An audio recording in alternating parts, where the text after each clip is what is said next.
guys ready? Yeah. Ready. Alright, here we go.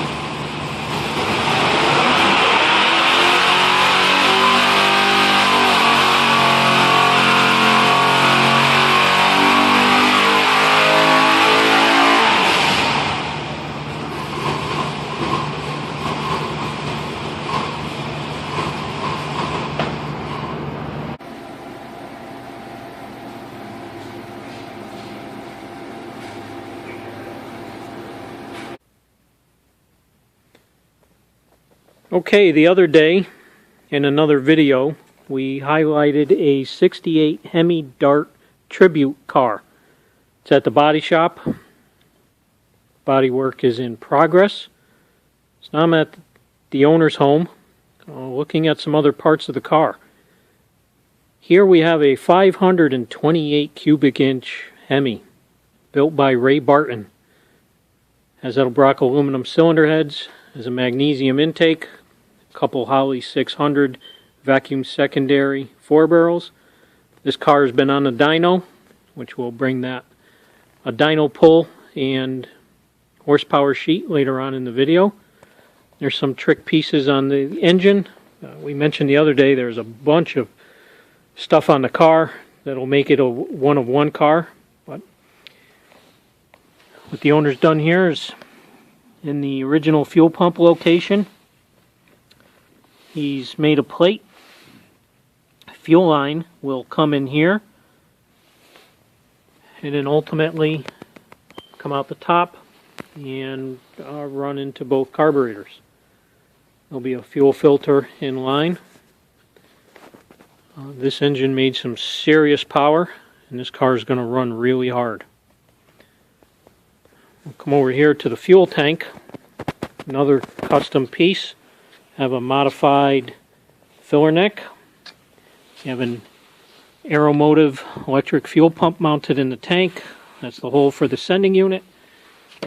And this corner has been modified for a straight shot of the fuel line to run from the outlet over to the frame rail on the side. There's an awful lot of customization in this car. Back over here to the engine, and now we find a Dana 60 rear ready to go. It's got Cal-Trac leaf springs, has Wilwood disc brakes. The emergency brake cables are installed. You'll see a hook here and a hook there. Those are going to be for when the car's in a trailer. Those will be the tie downs.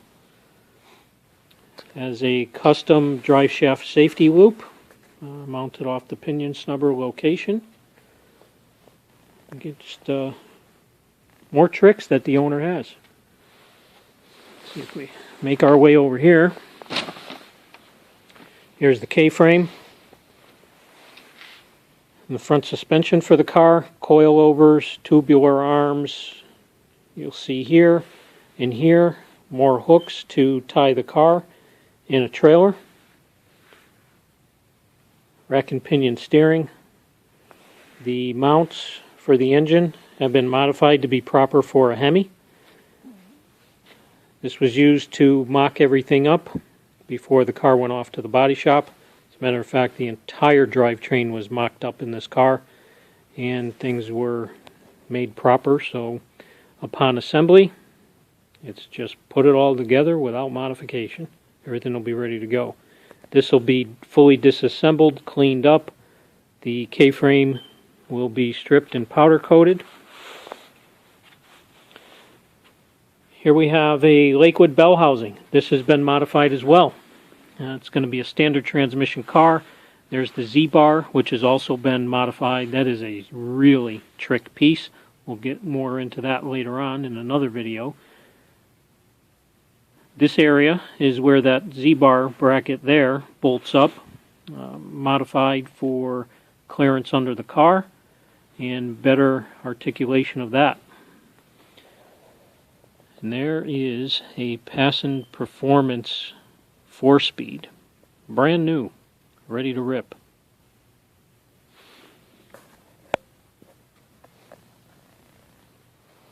Making our way over here to the exhaust. Custom headers for the car. All V-band clamps.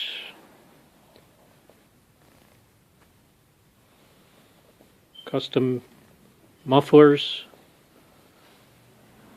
X-pipe, electric exhaust cutouts. Everything was TIG welded. Again, fit for the car, so everything will bolt up and be perfect right at the time of reassembly. There's a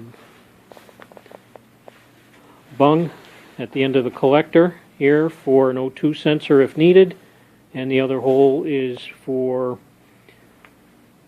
positive crankcase ventilation. Pull it out of the valve covers. Really nice fabrication on this exhaust.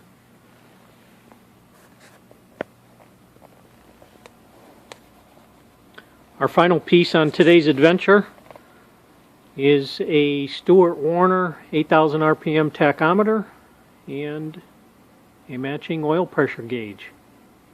On a custom bracket, it's got a hole for either a shift light or warning light of some type. This will be mounted on top of the dash. Very similar to what the original 68 Hemi cars had. Put a tack right up on the dash, nice and big. You knew when it was time to shift. Muscle Car Appraisal thanks you for watching our video. Please subscribe to our channel. Please like our video and hit the bell notification. And once again, we thank you for looking at our video. Have a great day.